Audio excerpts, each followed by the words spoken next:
नमस्कार दोस्तों, मैं नीलेश कुमार। मैं अपने YouTube channel the Nilesh classes में आपका स्वागत करता हूं। देखिए, मोस्ट इम्पोर्टेंट टॉपिक हैं जो मैथ के क्वेश्चन हैं। 24,000 रुपए को ए बी सी में इस प्रकार विभाजित किया गया कि उनके बीच 3:2:5 का अनुपात हो, तो बताइए ए को कुल कितनी धनराशि प्राप्त होगी। तो इसमें पूछा क्या गया है, ए को कितनी धनराशि प्राप्त हुई। ठीक, तो इसमें अनुपात देखो कितना दिया गया है, 3:2:5। ठीक, तो इसमें हमें ए को कितनी धनराशि प्राप्त हुई ये पूछा गया है। तो देखो इसमें ए का हिस्सा कितना है, 3, और बी का 2, और सी का 5। ठीक, तो इसका सबसे पहले हम लोग क्या करते हैं, इसका अनुपातिक योग ज्ञात कर लेते हैं। तो अनुपातिक योग ज्ञात कीजिए, क्या होगा। तो देखो इसको जोड़ो, 3 2 5, 5 5 10। ठीक, तो अनुपातिक योग कितना प्राप्त हुआ हमें, 10। तो इसमें से ए का हिस्सा कितना होगा, 3/10। ठीक, और टोटल वैल्यू कितने दिए गया है, 24,000 रुपए। टोटल वैल्यू इसमें कितना दिया है, 24,000 रुपए। तो ए का हिस्सा हमें बताना है, तो ए का हिस्सा हमें पे पता हो जाएगा। तो देखो क्या हो जाएगा, टोटल वैल्यू कितनी दी गई है, 24,000। तो टोटल वैल्यू 24,000 दिया गया है, और इसमें से ए का हिस्सा कितना हो जाएगा, 3/10। 3/10। ठीक, तो इसमें को काट दीजिए, 1 0 से 1 0 कैंसिल। तो कितना आया, इसके साथ मल्टीप्लाई कराइए, 0 0, और 3 चौको 12, 12 की 2 हासिल आए 1, और 3 दूनी 6, 6 1 7। अर्थात कितने रुपये प्राप्त हुआ, 7200 रुपये प्राप्त हुआ। ठीक, ये हमारा क्या हो गया, आंसर हो गया। तो इसमें कौन सा ऑप्शन सही होगा, ऑप्शन सी सही होगा। एक व्यापारी एक वस्तु को 15% लाभ पर बेचता है। कितने परसेंट लाभ पर बेचता है, 15% लाभ पर बेचता है। यदि विक्रय मूल्य को, यानी 15% लाभ पर बेचता है, यदि विक्रय मूल्य को पहले की अपेक्षा 24 रुपया बढ़ा दिया जाए, तो व्यापार में कितना लाभ होगा, 19% का। यानी 15% लाभ पर बेचता है, यदि विक्रय मूल्य को 24 रुपया बढ़ा दिया जाए, तो उसमें 19% का लाभ होगा। तो हमें बताना क्या है, हमें क्या बताना है, क्रय मूल्य बताना है। तो देखिए इसको समझिए। तो देखो 15% लाभ पर बेचता है, यानी लाभ का मतलब क्या हो, देखो हमें क्रय मूल्य ज्ञात करना है, 100% पर, 100% पर हमें क्रय मूल्य पता हो जाएगा। तो 15% लाभ पर बेचता है, अर्थात कितने परसेंट पर बेचता है इसे। तो देखिए एसपी फर्स्ट, तो इसे कितने परसेंट पर बेचता है, 115% पर। तभी तो इसे 15% का लाभ होगा, क्योंकि 100% पर क्रय मूल्य होगा, तो इसे 15% लाभ प्राप्त होता है। तो इसे कितने परसेंट पर बेचा, 115% पर। ठीक, आई फिर आगे कह रहा कि विक्रय मूल्य को पहले की अपेक्षा 24 रुपये बढ़ा दिया जाए। यदि 24 रुपये बढ़ा दिया जाए, तो व्यापार में 19% का लाभ होता है। तो आगे देखिए, यदि 24 रुपया बढ़ा दिया जाए, तो एसपी सेकंड क्या हो जाएगा, यानी विक्रय मूल्य सेकंड क्या हो जाएगा, 119%। तो इसका दोनों का डिफरेंस निकालिए कितना होगा। तो इसका दोनों का अंतर कितना होगा, 4%। अर्थात 4% की वैल्यू कितना दिया गया है, 24 रुपया। ठीक, क्योंकि इसमें कितना बढ़ाया गया, 24 रुपया बढ़ाया गया था, तभी ये 15% से लाभ कितना हो गया था, 19% हो गया था।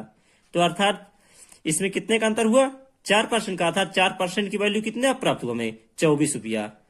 तो जब 4% की वैल्यू, 4% की वैल्यू कितना प्राप्त हुआ, 24 रुपया, तो हमें क्या ज्ञात करना है, क्रय मूल्य। तो क्रय मूल्य कितने पर होगा, 100% पर।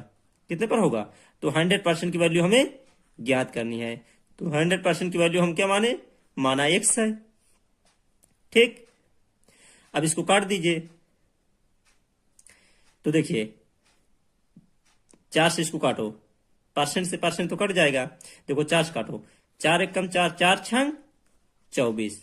ठीक, अब इसके साथ मल्टीप्लाई कराइए, 4 4 1 कम 4, और 4 6 24। एक्स का 1 के साथ गुणा करेंगे क्या आएगा, x।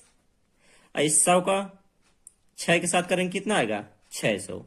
अर्थात कितने रुपये प्राप्त हुआ, 600 रुपया। ठीक, तो हमारा क्रय मूल्य क्या होगा? 600 रुपए। तो इसमें कौन सा ऑप्शन सही होगा? ऑप्शन सी सही होगा। देखिए अगला क्वेश्चन, एक विद्यालय में लड़कों की औसत आयु 16.8 वर्ष है।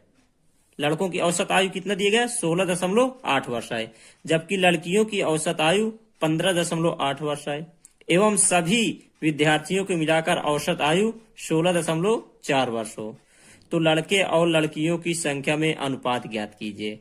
क्या ज्ञात करना है? लड़के और लड़कियों की संख्या में अनुपात।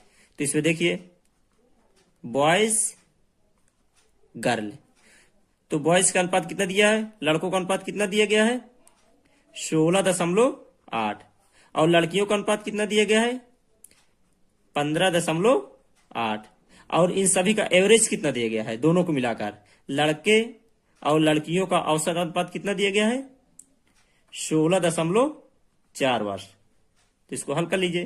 तो पहले इसको इससे घटाइए एक बार। तो देखो 16.8 से 16.4 को घटाएंगे, कितना आएगा? कितना प्राप्त होगा? 0.4। अब एक बार इसको इससे घटाया तो एक बार इसको अब इससे घटाइए। ठीक, 16.4 से 15.8 को घटाओगे तो कितना आएगा? घटा लीजिए। तो देखिए 16.4 से 15.8 को घटाइए, कितना आएगा? 14 में से 8 गए 6, 15 से 15 गए 0, अर्थात कितना आया? 0.6। अब इसको काट दीजिए। देखो 2 से कट जाएगा, 2 तो यही 6, 2 दूना 4, अर्थात कितना है? 3:2। तो इसमें कौन सा ऑप्शन सही हुआ? ऑप्शन बी सही होगा। तो देखिए अगला क्वेश्चन, एक परिवार की सभी महिलाएं स्टार प्लस जी सिनेमा देखती हैं। उनमें से 72% महिलाएं, कितना? 72% महिलाएं स्टार प्लस देखती हैं तथा 44% महिलाएं जी सिनेमा देखती हैं। ठीक, तो बताइए कितने प्रतिशत महिलाएं स्टार प्लस और जी सिनेमा दोनों देखती हैं? तो दोनों का खाना कौन सा आएगा? देखो ये वाला खाना होगा दोनों, तो माना दोनों देखने वालों की संख्या क्या है? X%। क्या मान लिया जाए? X%। तो केवल स्टार प्लस देखने वालों की संख्या कितनी हो जाएगी? केवल स्टार प्लस देखने वालों की संख्या कितनी हो जाएगी? 72 माइनस X। ठीक, क्योंकि केवल स्टार प्लस देखने वाले की, क्योंकि जो दोनों देखते हैं इसको स्टार प्लस देखने वाले से घटा दिया जाए तो हमें केवल स्टार प्लस देखने वालों की संख्या पता हो जाएगी। तो इसी प्रकार केवल जी सिनेमा देखने वाले, ये तो पूरा खाना होगा सिनेमा देखने वालों का। अब केवल जी सिनेमा देखने वालों की संख्या कितनी होगी? तो 44 माइनस X हो जाएगा, क्योंकि ये वाला संख्या तो आएगा नहीं, क्योंकि जो केवल जी सिनेमा देखते हैं उसका ये ग्राफ आएगा, ये इतना ग्राफ क्या आएगा? केवल जी सिनेमा। तो जो दोनों देखती हैं इसको हम माइनस कर देंगे, तो केवल जी सिनेमा देखने वालों की संख्या पता हो जाएगी। इसी प्रकार स्टार प्लस में स्टार प्लस देखने वालों की संख्या क्या होगी? क्योंकि स्टार प्लस देखने वालों को डायग्राम क्या होगा? ये इतना होगा। ठीक, तो इसको माइनस कर दिया जाए तो टोटल वैल्यू कितनी होगी? ये हो गया X%, ये 72 माइनस X% हो गया, 44 माइनस X% हो गया, तो टोटल परसेंट कितना होगा? 100। तो इसको सबको जोड़ दिया जाए तो टोटल वैल्यू हमें पता हो जाएगी। ये टोटल वैल्यू कितनी होगी? 100 होगी पूरी टोटल वैल्यू। तो इस सभी को जोड़ दीजिए तो कितना होगा? देखो तो कितना हो जाएगा? 72 minus X plus 44 minus X, तो बराबर कितना हो जाएगा टोटल? 100। अब देखिए इसको कर लीजिए, हल कर लीजिए। ये X से ये X कैंसिल और 72 44 को जोड़ दीजिए, कितना होगा? 4 2 6 7 4 11, 116 माइनस X बराबर कितना होगा? 100। ठीक, तो यहां से X की वैल्यू कितनी प्राप्त हो जाएगी हमें? तो X बराबर, इसको इधर पक्षांतर कीजिए, तो पक्षांतर कर देंगे तो कितना आएगा? माइनस का 116। अब माइनस का 116, तो 100 में से माइनस का 116 घटाएंगे, कितना आएगा? माइनस का 16। तो माइनस माइनस कट जाएगा, अर्थात X की वैल्यू कितनी प्राप्त हुई हमें? 16। X की वैल्यू कितनी पता हो गई? 16, अर्थात इसमें कौन सा ऑप्शन सही होगा? ऑप्शन ए सही होगा। ठीक, देखिए अगला क्वेश्चन। दो व्यक्ति ए और बी जिनकी आयु में 3:5 का अनुपात है, 10 वर्ष बाद इनकी आयु में 2:3 का अनुपात होगा, तो बताइए ए की आयु क्या है? तो देखिए ए और बी में कितना अनुपात दिया गया है? 3:5। अब फिर पूछा है 10 वर्ष बाद इनकी आयु में अनुपात कितना हो जाता है? 2:3 का अनुपात। तो ए की आयु क्या होगी? तो ए और बी की वर्तमान आयु पहले मान लीजिए। माना ए की वर्तमान आयु क्या होगी? ए की वर्तमान आयु, तो माना ए की वर्तमान आयु बराबर कितना हो जाएगा? 3x। तो बी की वर्तमान आयु कितनी हो जाएगी? बी की वर्तमान आयु कितनी हो जाएगी? 5x। तो फिर क्या कह रहा है? 10 वर्ष बाद। कितना? 10 वर्ष बाद। तो 10 वर्ष बाद ए की वर्तमान आयु कितनी हो जाएगी? 10 वर्ष बाद क्या होगी? 3x plus 10। ठीक, तो 10 वर्ष बाद 10 वर्ष बाद बी की क्या होगी आयु? बी की आयु क्या होगी? 5x plus 10। तो इसमें यही कहा गया है कि 10 वर्ष बाद इनकी आयु में अनुपात कितना हो जाता है? 2:3। तो इनका अनुपात क्या है? अनुपात का मतलब क्या होता है? बटे। यानी कि 10 वर्ष बाद इनकी आयु में कितना अनुपात हो जाता है? 2:3। तो 10 वर्ष बाद, तो ए की 10 वर्ष बाद आयु कितनी होगी? 3x प्लस 10 अपान 5x प्लस 10। ये किसकी होगी? बी की। और इसमें अनुपात कितना दिया गया है? 2:3। यानी अनुपात को हम बटे में भी लिख सकते हैं, तो 2/3। अब इसका हल कर लीजिए, क्या होगा? इसका तिर्यक गुणा कराइए, इसका इसके साथ गुणा कराइए, इसका इसके साथ गुणा कराइए। तो देखिए इसका इसके साथ करेंगे कितना होगा? 5 दूनी 10, अर्थात 10x प्लस इसका इसके साथ करिए, ये 10 दूना 20 बराबर। अब इसका इसके साथ करिए, 3 त्रिक 9, तो 9x हो गया। फिर इसका कराइए 3 का 10 के साथ, तो 10 3 30।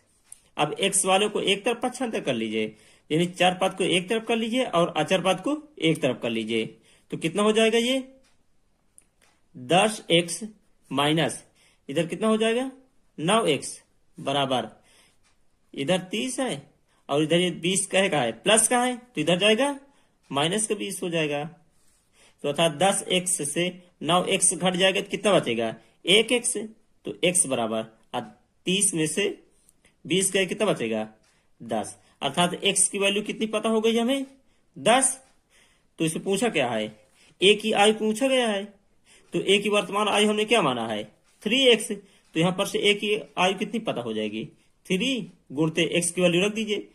x की वैल्यू कितनी प्राप्त हुई हमें? 10। तो इसे यहां पर 10 रख दीजिए, 10।